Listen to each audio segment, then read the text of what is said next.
What's up, ladies and gentlemen of YouTube? This is Jose Ortiz from PetrockMedia.com, and today we take a look at some of the headline news items of the week. Let's check it out.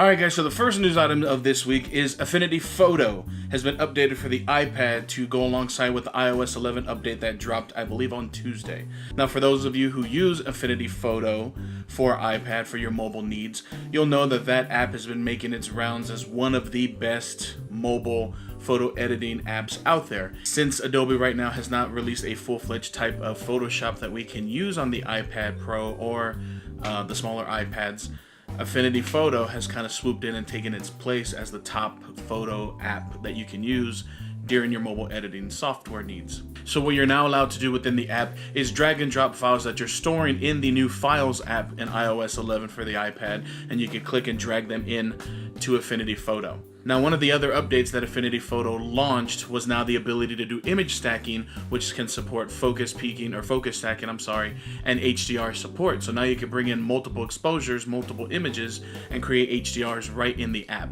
So this is a killer new feature that I personally will now start to try and use in Affinity Photo. I've been hesitant to purchase the app. However, with this new update, it might be something now that's going to pique my interest. Let me know what you think in the comments below about some of the new updates for Affinity Photo on the iPad. Now for you Snapseed users, you may already know this, however Snapseed has gone through a makeover of its own as well with a new update to their app. Now for those of you who don't know, Google has a free mobile photo editing app called Snapseed, and it brings a lot of cool features, a lot of cool filters and things like that. Regular users of Snapseed will already have known that it went through a brand new update with version 2.18, which released a few weeks ago. Now some of the new features are preset looks, which rival Instagram looks, with also a new toolbar, which allows you to do some more micro tuning to your images as well. There's also a new perspective tool, which allows you to skew the lines within the photo to kind of move it alongside its axis.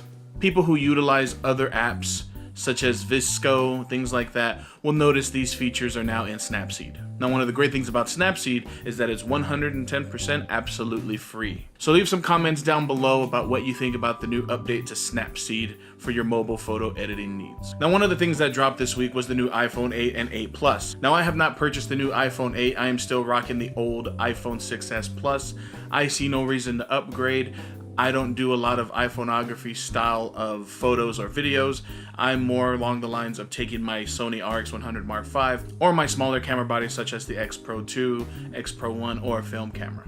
One of the things that DxOMark released this week, however, pertaining to the iPhone 8, was its camera. It gave it a rating of 94, which at the moment is the #1 smart camera on the planet Earth. Now I know this is going to spark tons of debate in the comments below as well. Well, my camera has this, my smartphone has that, Samsung does this, Pixel does that.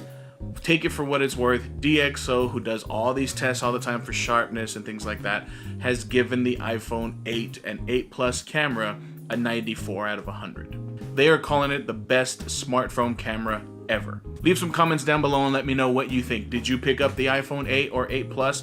Drop some comments down below with some sample photos and let's see them for ourselves. Now lastly, Tony Northrup of YouTube fame dropped a post and dropped a YouTube video a couple days ago talking about stop asking about camera settings. Now his issue, and it's one of mine as well, is stop looking to find out what gear was used, what f-stop was used, what ISO was used, all these different settings. Stop worrying about that and just appreciate the image. Going back to what I've talked about camera gear. Stop thinking about the gear. The camera will take your photo. It's up to you to decide what the photo should look like. The camera is merely an extension of your artistic vision and mind.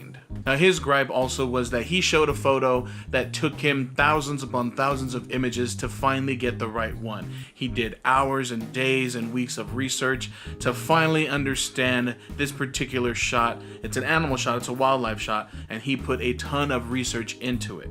All of that to just being told, hey, what ISO did you use? Hey, what's the f-stop? Hey, it looks a little blurry along the edges. Stop asking about the technical aspects of it and just shoot.